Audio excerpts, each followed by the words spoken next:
Hello, everyone. Welcome to the Luckiest Peach podcast. I'm your host, Rachel, the Lucky Peach. I forgot what I was gonna say. I don't know. This episode almost went up late. I have been very, very depressed. Very, very depressed. But I woke up this morning and said, I need to get this over with. So I'm doing it. Yeah. If you looked at the title, or if you listened to last week's episode, you'll notice that I have discontinued the drunk commentaries. Yeah, life is just too hectic for me right now to try and schedule those and get them recorded and stuff. So, for my own sake, I canceled them. And for now, what I'm gonna be doing to replace them is reviewing a film from my personal collection. So, like, my Criterion Blu-rays, my Arrow Blu-rays, my regular Blu-rays, all those. Anything that I own, I will be reviewing. So, that being said, I don't know. I guess aside from my depression, there's one life update that's interesting. I got a promotion at work, so there's that. There's one good thing that's happened to me recently. But anyways, I don't have much else to say, so I'm just gonna get right into it.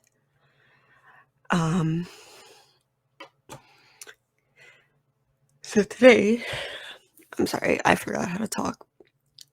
Today I'm gonna be reviewing Sátántangó. Oh, I'm trying to look at the Sátántangó.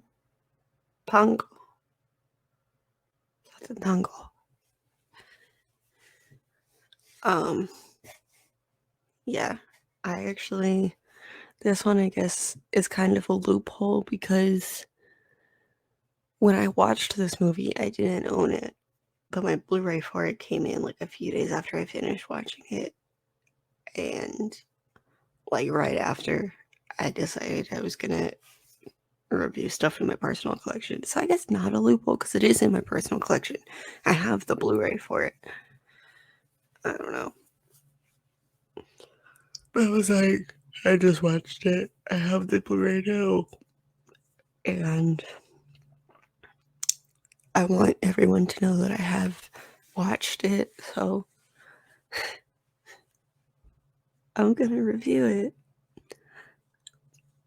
But anyways, so Sátántangó, meaning Satan's Tango, is a 1994 Hungarian drama film directed by Béla Tarr. Shot in black and white, it runs for more than 7 hours. It is based on the 1985 novel Sátántangó by Hungarian novelist Laszlo Krasznahorkai. I apologize if I mispronounce that. Who had been providing Tarr with stories since his 1988 film Damnation. Tarr had wanted to make the film since 1985, but was unable to proceed with the production due to the strict political environment in Hungary. So there's that. Yeah, so it's directed by Béla Tarr, written by Béla Tarr and Laszlo Krasznahorkai. The story, though, is by Mihaly Vig, Peter Dovai Barna Mihok. It is produced by Georgi Feher, Joachim von Vettinghoff, Ruth Waldberger. Cinematography is by Gabor Matvicki. It's edited by Agnes Hranitsky. The music is by Mihaly Vig. It released February 8th, 1994. The runtime is 439 minutes, which is like, it's like 7 hours and 20 minutes. Yeah. So, the plot. In a desolate Hungarian village after the collapse of a collective farm, Futaki is trysting with Mrs. Schmidt as he is awakened at dawn by the ringing of church bells. Mr. Schmidt conspires with another co-worker named Krana to steal the villagers' money and flee to another part of the country. As Futaki is sneaking out of the Schmidt home, he overhears Schmidt's plans, after which he demands to become part of the scheme. All of this being watched by a lonely drunken man known as the Doctor, who writes the events down in a notebook. However, the conspiracy falls when rumors spread across the village that the charismatic and manipulative Irimas,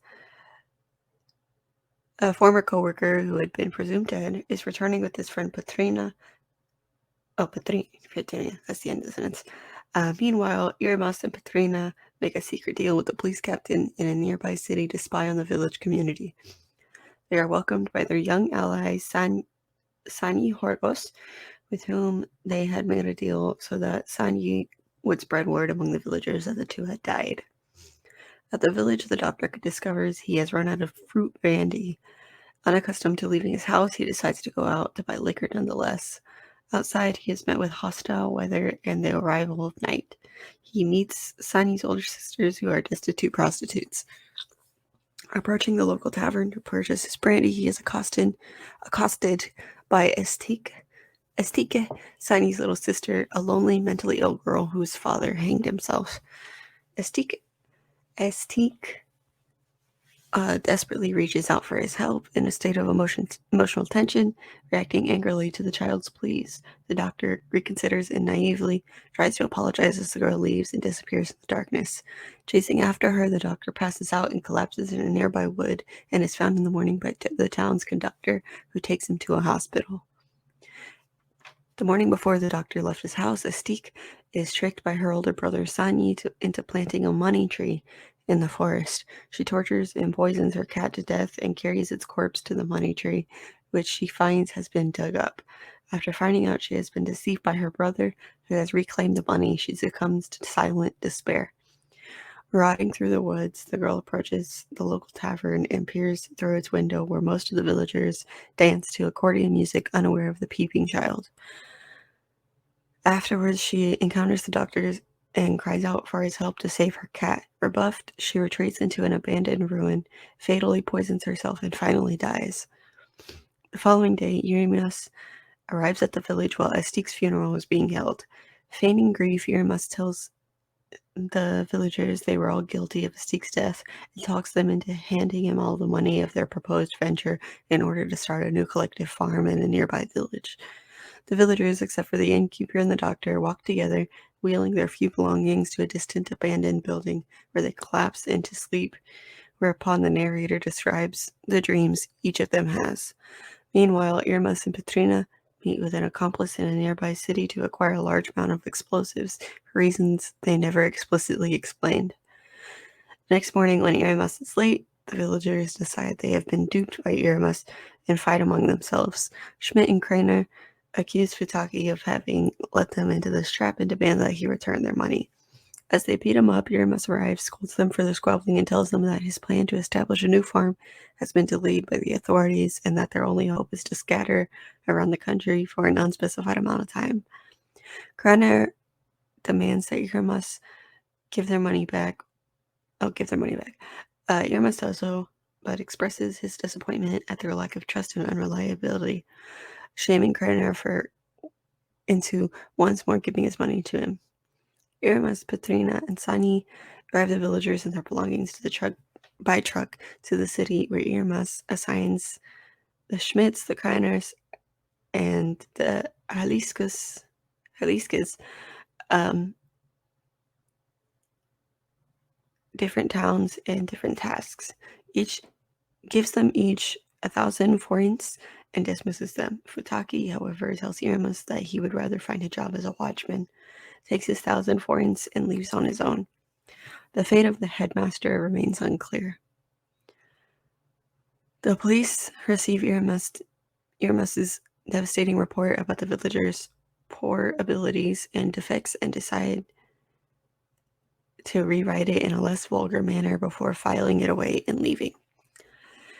The doctor returns home after 13 days in the hospital, unaware that Iramas has taken the entire community away with him. He sits down to write his notes, assuming that all his neighbors are snoring on their beds. He suddenly hears the same bells tolled that woke Futaki in the beginning of the film. The doctor leaves his house again to investigate the ruined church from which the sound bells comes. Because the bell tower is not supposed to be working. Oh, okay. He discovers a madman inside the ruins, striking a bell clapper with a metal rod like a gong and shouting endlessly that the Turks are coming. Frightened, the doctor returns home and proceeds to board up the window in front of his desk, plunging himself into total darkness as he sits and writes the narration which begins the film. The tolling of the church bells continues throughout the last part of the film and the displaying of the end credits. I mean, honestly, there are some shorter films that have plots that long. But anyways, the cast is Mihaly Vig as Irmas, Puti Horvat as Patrina, Laszlo Lugosi as Schmidt, Eva Almasi Albert as Mrs. Schmidt, Janos Thursi as Craner, Iren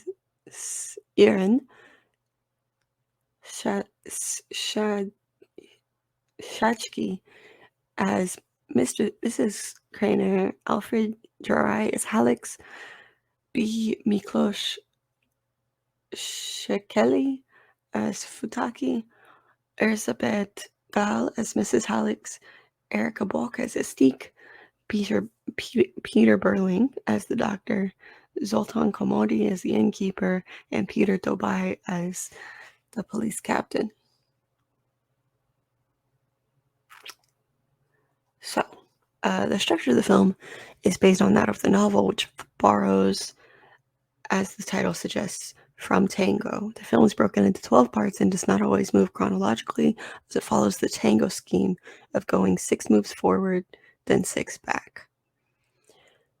The 12 parts are titled as followed. The news is they are coming. We are resurrected, knowing something. The job of the spider 1. Unraveling. The job of the spider 2. Irimas gives a speech. The perspective from the front. Going to heaven, having nightmares. The perspective from the rear. Just trouble in work. The circle closes. The film is composed of long takes, a trait found in Tarr's work. Tarr's adoption of this style has led many people to draw parallels between Tarr, Andrei Tarkovsky, and Theo Angelopoulos, all of whom use very long takes and let their films play out at a slow pace. According to Tarr himself, there are roughly only 150 shots in the entire film. Several shots last nearly 10 minutes, such as dance sequences during which the camera rarely moves, but we see the main characters dance and drink. Tarr said that the cast was actually drunk during these scenes. The opening shot, in which the camera tracks alongside a herd of cows, lasts nearly 8 minutes. These are shots depicting main characters. There are shots depicting main characters walking and talking for minutes at a time, unimpeded by a cut. The film was based on literary sources and had a screenplay, but much of it was still improvised on set. Tarr had this to say on the subject of having a screenplay, but on his filming method in general. Quote, "No, we never use the script. We just write it for the foundations and the producers, and we use it when looking for the money. The pre-production is a very simple thing. It takes always a minimum of 1 year. We spend a year looking all around, and we see everything. We have a story, but I think the story is only a little part of the whole movie." End quote.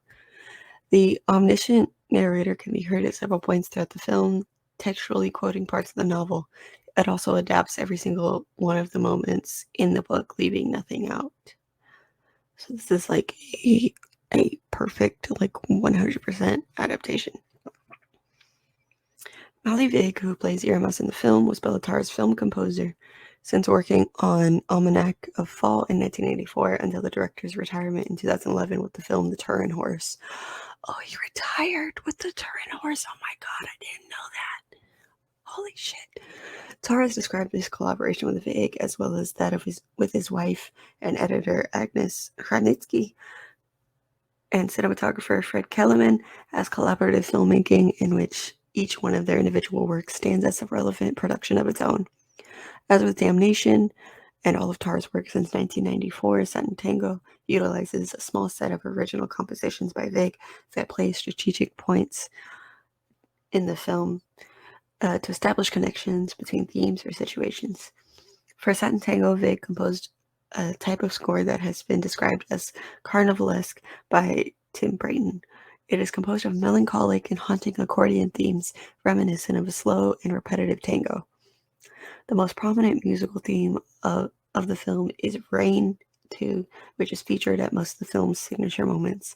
3 tango suites play once as separate moments of the film: Galicia and May I Have This Tango, and The Job of the Spider 2, while the villagers feast as Estique watches from outside the bar, and Circle Dance 2 as after the villagers arrive at the new building that is supposed to be their farm, while the camera goes through their faces and emotions.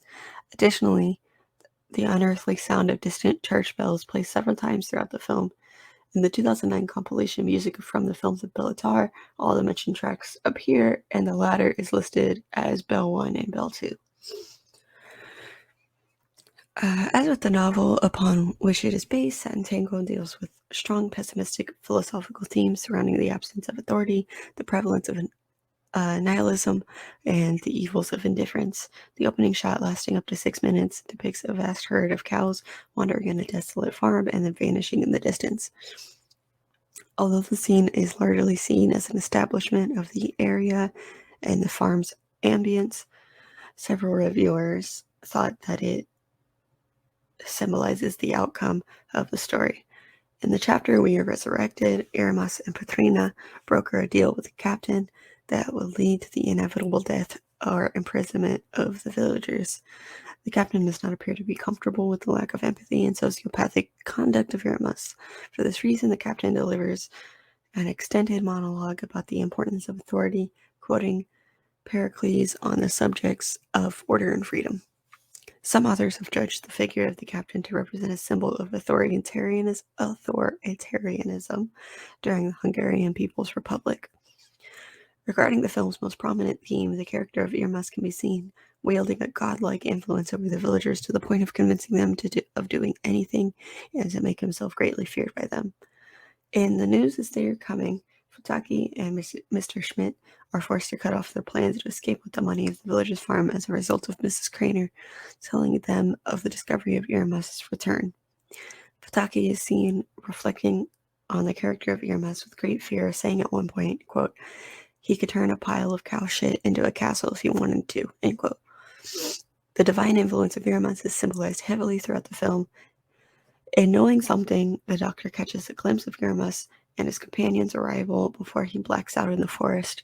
In the 3 middle chapters concerning Estique's death, the villagers burst into an impromptu feast at the tavern in fear of Irmas' imminent arrival. Precisely because of their fear of him, as well as their inherent mistrust of their neighbors, they fail to see Estique in the woods outside as she first watches them from a window, proceeds to cry to the doctor for help, and subsequently kills herself. Further on, Irmas makes use of his rhetoric to persuade the villagers to hand him all of the money they had earned at the collective farm, pledging them into the guilt of Estique's death. In many scenes, Irmas appears as a knowledgeable and worldly person capable of manipulating the villagers, but also fearful of people less naive, such as the captain and, to an extent, Futaki. Repressed fear of true authority from Irmas can also be seen in Going to Heaven Having Nightmares, when he encounters the ruins where Estique committed suicide. While he is ignorant of the event that took place in the ruins, Irmas nonetheless bows before them, almost instinctively as an acknowledgement. The fact that the villagers are aware they have lost all prospects of stability, but are still willing to follow Irmas due to his leadership, places him in the position of an archetypal false prophet, with more satanic traits to him than divine ones. Similarly, the character of the Doctor wields an important symbolic side of the film's themes, appearing as a man of culture and developed interests. The old Doctor is past the point of disillusion of the village, staying indoors most of the time and behaving antisocially. The Doctor only decides to go out after running out of brandy, and his choice is deeply regretted when he is met with hostile weather under the cover of darkness and collapses. In the perspective from the front, the villagers remember they have left the Doctor in the desolate village, although he was actually in the hospital. And Fataki's suggestion is that they leave him behind to starve. The Doctor seems to be deprived of the villagers' indifference. In spite of this, his hostile behavior towards Mrs. Craner, he attempts to help Mystique before she commits suicide and is disturbed enough to investigate the ringing of the bells in the circle closes. Out of the entirety of the village's inhabitants, the Doctor seems to be the only one willing to accept death, as he chooses to remain in the abandoned village, perhaps to starve, rather than follow Irmas. Sátántangó has garnered virtually unanimous acclaim from critics since its 1994 release, and grew in reputation among American art house circles following the release of the director-approved 2006 DVD from Facets Video. It currently has a 100% approval rating on Rotten Tomatoes. Tarr's direction has been a frequent subject of praise. Ed Halter called Tarr, quote, one of filmdom's criminally undersung geniuses, end quote. In referencing the film's ominous and illusory tones, Halter wrote, quote, Tarr's overwhelmingly bleak makes Robert Bresson seem like an upbeat party animal by comparison, end quote. In the New York Times, Manohla Dargis lauded the director's use of long takes. Jay Hoberman of The Village Voice described it as, quote, one of the great, largely unseeable movies of the last dozen years, end quote. And Jonathan Rosenbaum of the Chicago Reader has called the film his favorite of the 1990s. Susan Sontag describes Sátántangó as, quote, devastating and enthralling for every minute of its 7 hours, end quote, adding that she would be, quote, glad to see it every year for the rest of her life, end quote. In the 2012 Second Sound Critics Poll of the greatest films ever made, the film tied for 36th place, with 34 critics having voted for it. The film has developed a cult following among certain audiences, due in part to its artistry and length, but also to its having long been unavailable on DVD.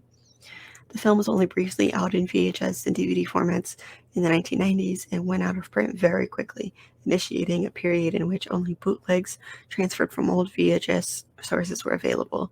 It has since been released in a new transfer supervised by Tarr, which is what I own. Sátántangó is rarely screened in theaters due to its lengthy running time. Theaters generally show the film in either in two separate parts or in its entirety with 2 intermissions. Tarr has expressed a wish for the film to be viewed without any interruption. The scene in Unraveling when Mystique kills her cat led to some difficulties in getting the film shown in the United Kingdom due to legislation protecting non-human animals from cruelty and the British Board of Film Classification refusing to certify such films. Tarr has insisted that there was a veterinarian on set at all times and the cat was under the vet's supervision and was not killed. Oh, that really didn't take me that long to read. Now that I think about it, I just felt like a lot. I'm gonna say this: it deserves 100% on Rotten Tomatoes. I genuinely loved this movie. It took me 5 days to watch. I purposely took my time with it because I knew if I forced myself to try and watch large chunks of it, I would get tired and burnt out. So I purposely watched an hour and a half, maybe 2 hours at a time. And if I got tired of it, then I would stop watching and come back to it another, later in the day or the next day. because I knew otherwise I was just not going to want to finish it. But yeah, this film is just incredible. It's so fucking good. I added it to my Letterboxd favorites, like my 4 favorites after I watched it. Like it's so fucking good. Like I can't even like put into words how good it is. You know, it is worth every single minute. I can't imagine this film with anything cut out. Like it straight up is. You know, like you ever watch a film and you're like, you know what, the runtime is perfect. That's what this is. You know, because sometimes you go into really long movies and you're like, they could have cut all this out. They could have cut the movie in half, and it would have been better. That's not the case with this one. This one, I'm actually like, the runtime is understandable. Which honestly, I can't believe I'm saying. But yeah, this movie is just, holy shit, it's good. It is, I don't even, like, this review is going to end up being short because I'm just so, like, obsessed with this movie now. Oh, ignore that. I didn't realize this was one of those. Ignore that noise that just happened. I opened a bottle of sake. I didn't mean to. I was just trying to figure out how the cap worked. And I ended up opening the whole bottle. That's what that noise was. I mean, in the spirit of the film, I guess I can drink a little bit of sake. I can't really because it's almost 11 o'clock and I have to work. But imported by and bottled in Rochester for Taiku Sake. I always wondered how that worked. Do they send like barrels? Because it's imported, but it's so like they make it in Japan and then what, like import it in barrels and then to New York, and then in New York they bottle it. Because I don't actually know. Taiku Junmai is a premium Japanese sake produced at the famed Uminayado Brewery, located between the Katsuragi and Nijo Mountains in Nara, Japan. The sake is crafted from premium sake rice, polished to 70% soft, pristine, iron-free water, famed 901 yeast, and handmade koji. Fresh and balanced taste with subtle pear notes, leaving softness on the palate.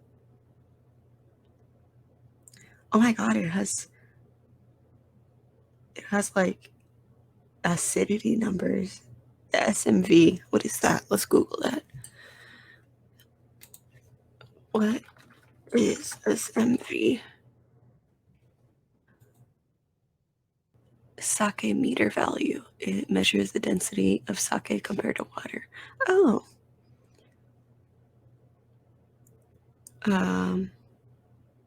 Oh, I am learning things. The SMV is 0.1 plus 1.9. Together with the SMV, the acidity level is used to determine the characteristics of each sake. The higher the number, the richer the sake becomes, and the lower the number, the lighter its taste. The acidity is 1.1, and the amino acids are 1.1. I don't know anything about amino acids. 15%? Oh my god. 15%? I only bought this one because I was looking for this lychee flavored one, and I went to Target, Walmart, and H-E-B, and they didn't have it, even though I know H-E-B supposedly sells it. And then I went to Sprouts and was like, I'll just buy this one and try it. And then yesterday I went to a liquor store and actually found the lychee one. The lychee one is only 8%. Hana sake is a premium sake with refreshing fruit flavors. It contains no preservatives. This wonderful blend of delicious fruit flavors makes Hana sake a delightful drink for all occasions, served chilled or on the rocks. It doesn't have any of those percentages on here.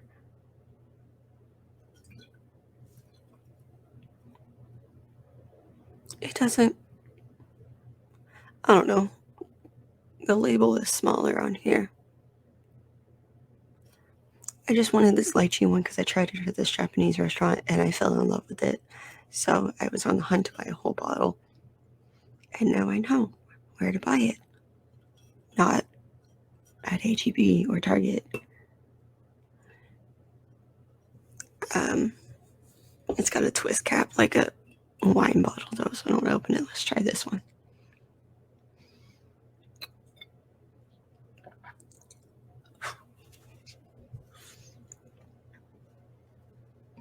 Oh, that was good. Oh, I feel warm and tingly inside already. That is really good. I'm sure it would be better if it was cold. I did not mean to open that. Let me close it.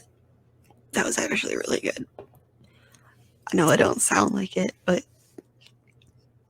if there's anything you guys have learned in the history of this podcast, it's that I can't drink any alcohol without reacting.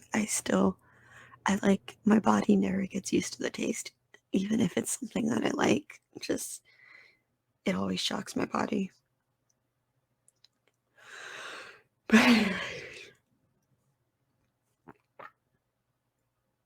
Anyways, I'm gonna go to reviews on Letterboxd because I haven't done that recently.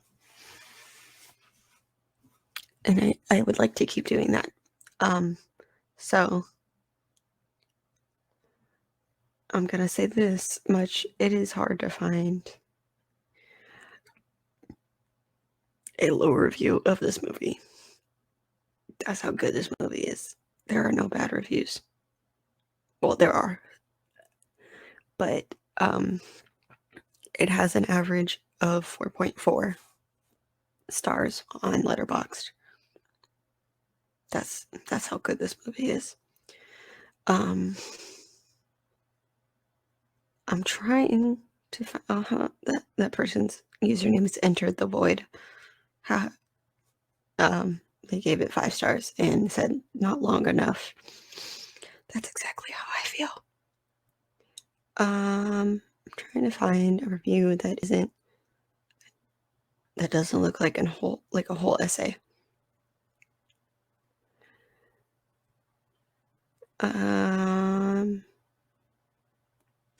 I hate this. Okay, Christy, I'm gonna call you out right now. Christy gave the film 4.5 stars, and it says rewatched. But Christy said, I'm not taking their review seriously, because this is what it says. It says, I have never watched Sátántangó, nor do I ever believe I will have the time. This rating is for American Horror Story Freak Show. Then why did you review the film? I don't understand people that do that. Like, if a show or another movie references another, like if a show takes inspiration from a movie, like when Victorious did that episode that was like The Breakfast Club, and then rating the movie that they referenced. I don't understand that. I wish I could thumbs down that review. That's how much that annoyed me. Anyways, that's an essay. The first sentence of this one says, I was going to write the longest review I'd ever written. Implying that they're not going to write the longest review they've ever written, but it's still like an essay. So what do their normal reviews look like, if that's considered short? Oh my god. Okay, I'm going to read this one from Jason Huang. Number one Neon Demon fan. Oh my god. I love Neon Demon. Anyways, Jason gave the film 2.5 stars and said double feature with Showa. Nah, just kidding. Fuck that shit. Oh, I actually would have been like, oh my god, you watched them back to back. I honestly don't know if I would have enjoyed this film as much if I didn't watch it with a friend. We split it into 3 viewings based on the intermissions, and by the end of it, my mind was numb. I straight up had no brain cells left. The cinematography is bleakly beautiful. The desolate black and white shots of emptiness are strangely haunting, and I genuinely loved the second act of the film. Estique's character arc was extremely compelling, and I actually felt some emotion while watching her section. In general, you really just lose any sense of time while watching this film. Like a Tango, the film takes 6 steps. Things are almost already mostly filmed in real time, but then later, I don't know. Okay. Instead of a film, Sátántangó feels very much like an experience. If you allow yourself to get immersed in the film, eventually you feel like you're inhabiting the setting of the film after long enough. I just got used to the pacing. I would genuinely be surprised every time a single shot wasn't at least 3 minutes long. It's a really intimate setting, and you feel like you get familiar with almost every character, except for Iramas. Admittedly, I do not find this film to be a masterpiece, as a lot of film lovers do, but I'm genuinely glad I watched it, even though I have some issues with it. I really don't think the movie had a strong conclusion. Maybe it made sense thematically, but I'm definitely not advanced enough in film knowledge to comprehend everything the movie was trying to say. Additionally, I honestly found the movie less than engaging at times, and I'm still unsure what the narration at the end of each chapter added to the film. We'll do more research on this. Did you watch the movie? Have you ever seen a movie with narration on it? The purpose of the narration is to narrate, to help understand it. Anyways, overall, it was still a journey worth embarking on, even if I thought it peaked in the second act during the 10-minute dance sequence. I swear if Kellerman said plotting one more time, I was going to flip shit. This is one of the funniest shots. Link.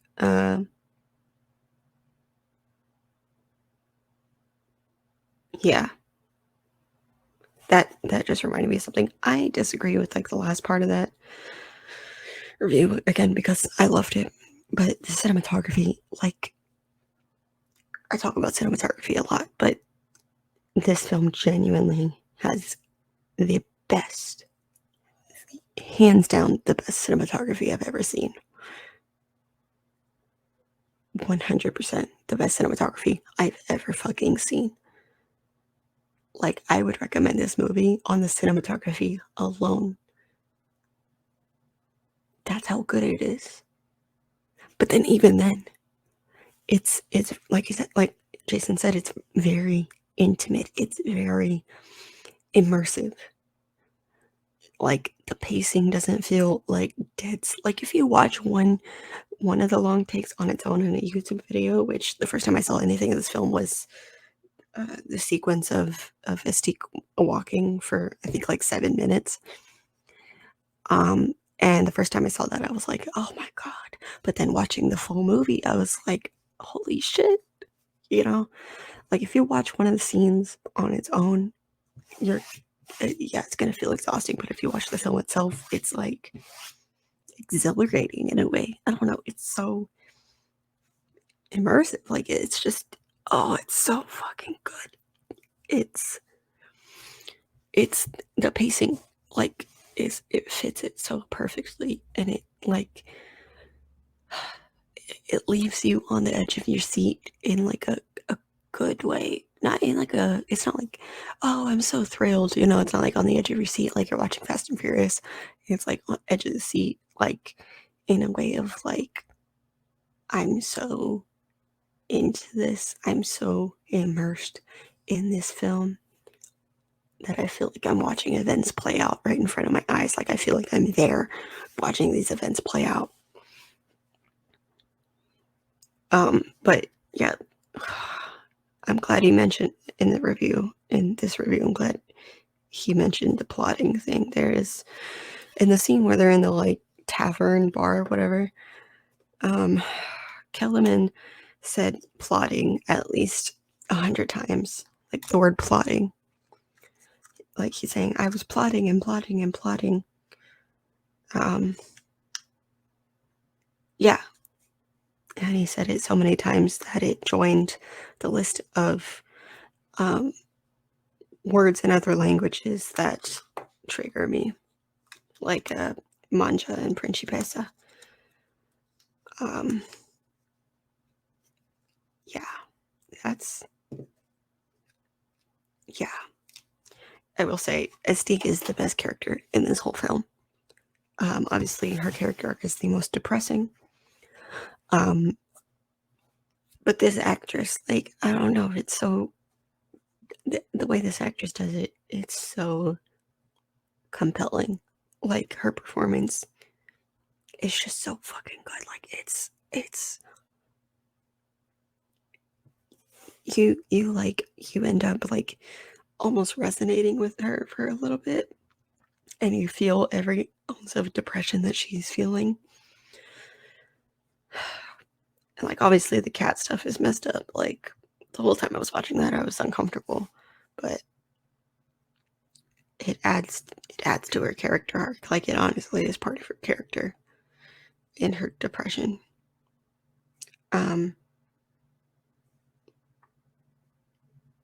Yeah.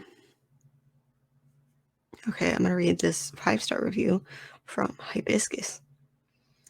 Hibiscus said, 5 stars. Sátántangó is now, and it's the future we choose. Be the change you want to see. Happy New Year. They watched it on January 1st, 2020. I would not recommend watching this movie at the beginning of a year like 2020. Not that y'all can go back in time and choose to watch this movie on that day. I'm just, shouldn't watch it, 6 steps forward, 6 steps back. We definitely took 6 steps back in the last 2 years. But yeah, so my review is also, well, it's 5 out of 5 peaches. We don't do stars here, we do peaches. And I said it was well worth the 5 days it took me to watch it while juggling school and work. This film has hands down the best cinematography I've ever seen in any film.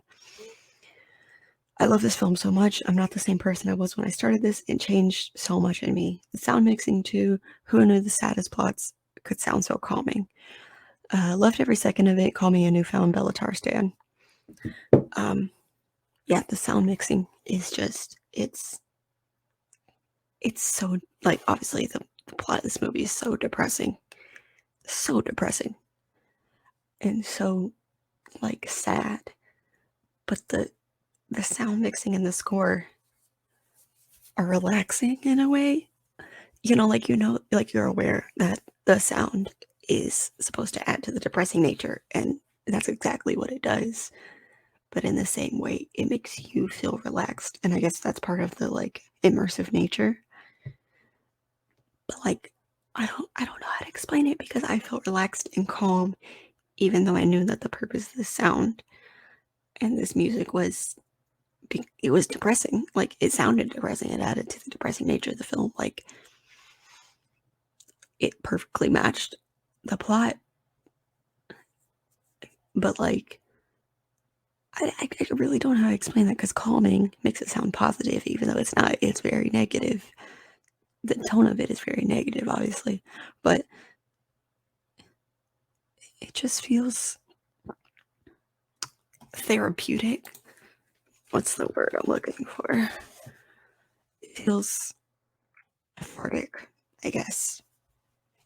It feels cathartic in a way, even though, like, the whole time you're watching and listening to the sound mixing, you're aware that it's sad, you're aware that it's depressing, but it's still cathartic. I don't know how else to explain it. Like that part has thrown me for a loop so much. Like, it's thrown me for a loop, because I'm like, it's relaxing, and but like it's also very depressing. I don't even know. I don't know. And I mean that in the best way possible, because it's not like, oh, they intended it for it to sound depressing, but it actually didn't. No, like it went with the film. It matched. Everything matched. Everything went together. So I don't know. I don't actually know. But I say all that in a good way, because it's not like they missed the mark. No, they hit the mark perfectly and then went even further. Like, I don't fucking know how to explain it. You know, it's a doozy. It's so good that it's a doozy. But yeah, this is honestly one of the best films I've ever seen. And I'm glad that Béla Tarr signed off on a new transfer on Blu-ray so that I could own it and add it to my collection and then review it for you guys. I mean, I guess if I hadn't done this, I still could have reviewed it for a Cult of the Month, but this is better. And also, I don't think I have an opening for Cult of the Month until like July. So, yeah. But yeah, thank you guys. Thank you guys for listening to this. I genuinely recommend this film. This is one of those movies I think everyone should experience once in their life. And I understand, you look at the runtime and you're like, oh, fuck that. Like, obviously, that's how I saw it. And that's why I took my time with it. That's the recommendation I would give. I know, it's split into 3 parts already. There are intermissions in the film where you can pause it and go do what you gotta do, or come back to it another day. And of course, Béla Tarr recommends watching it all at once. I watched it over the course of 5 days because I knew that's what I would be comfortable with. I knew that's how I was going to get through it without feeling bogged down. But if and when I do rewatch it, I'll probably watch it in larger chunks now that I've seen it. Now that I've seen it, I'll feel better about just straight up watching it because I know what to expect. So yeah, my recommendation would be to watch it in chunks that you're comfortable with. Like, don't be afraid to take your time with it. But yeah, go into it with an open mind. If you go into a long film like that, like, oh, this is gonna suck, obviously you're gonna hate every minute. Even though the film is good, you're gonna hate it because of how long it is. So just go into it with an open mind. Take as much time as you want with it. It's just, I highly recommend it. I recommend watching it at least once in your life. Whether, you start watching it tomorrow or today or a week from now, a month, 10 years. I would like it if every single person listening to this watched it at least one point in their life and did not put it back. I know the runtime makes it easy to put it off, but I'm telling you, no excuses. Because it is worth the runtime. If it wasn't worth the runtime, I'd be like, yeah, that makes sense. But it is. And because it's the kind of film that you actually can take your time with, it's worth the runtime. So no excuses for saying the runtime makes you not want to watch it. I can understand that. But you can very easily take your time with this movie. So, yeah. That being said, thank you guys for listening. You can find me everywhere at Lucky Peach, LVCKY Peach. And of course, every Tuesday here at noon Central Time. In the description of the episode, there is a link tree that will take you to my Twitter, my Instagram, my Letterboxd, TikTok, Twitch, YouTube, the Discord for the podcast, the stickers, and the patreon.com/LuckyPeach. Thank you to my patrons at patreon.com/LuckyPeach. I appreciate you guys so much. And thank you guys for understanding why I had to discontinue. Well, I never actually fully explained it, but why I had to discontinue the drunk commentaries are just, my life is too hectic and stressful right now for me to have to like schedule and that stuff. So who knows, maybe in the future, sometime in the future, I'll bring them back, or I'll make them like a special episode, maybe like for the 1 year anniversary of the podcast. I'll do a special one. Yeah, if you have any recommendations for if I should do them again, or if I should make them special things or whatever, let me know. Or if I should make them exclusively to Patreon, let me know. Yes, that's it. Next week is Streaming Wars. So I will be going over everything releasing in the month of March. You can also find Sátántangó on the Criterion channel.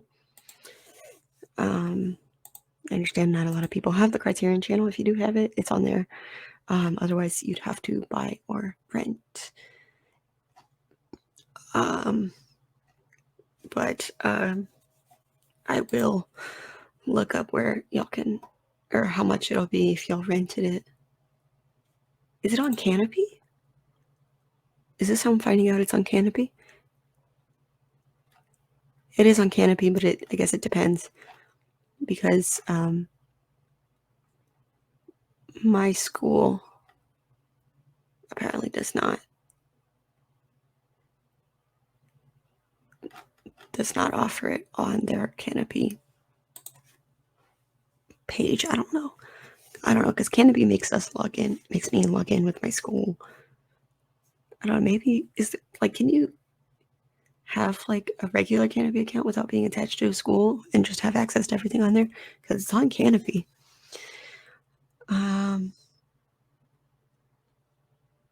What was I gonna look up? Oh, I was gonna go to Amazon.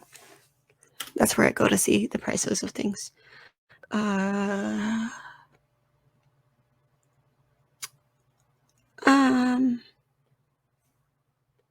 haven't gone to Prime Video from the main Amazon page in years, because I just have like a bookmark to Prime Video.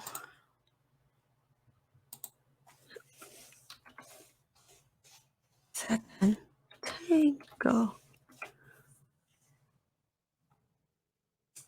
Oh, it is not.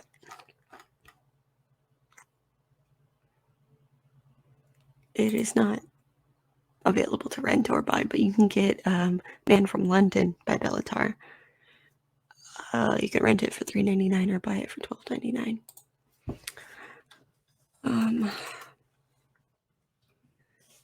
See how much it is on Apple TV, on iTunes.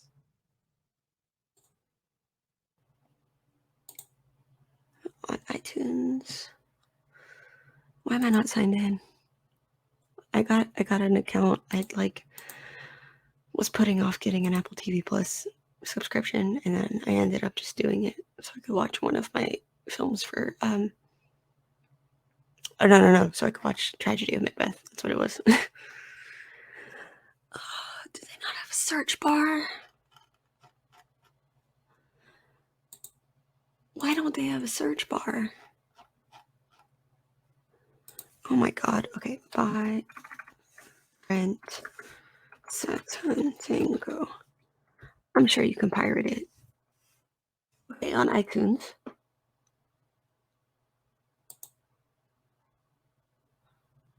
On iTunes, you can rent it for €3. Whatever that is in American. So I guess, I don't know, what is that, like $5 American? $4? Either way, I recommend it. I'm sure you can pirate it in some way, which I don't support pirating. I say that I don't, but I mean, you gotta do what you gotta do. But no, Mr. FBI man, I am not condoning pirating, but I mean, if you have no other way to access it, I'm sure you can find it somewhere online. But I do highly recommend it. With that being said, thank you guys. Thank you guys for listening, for being here.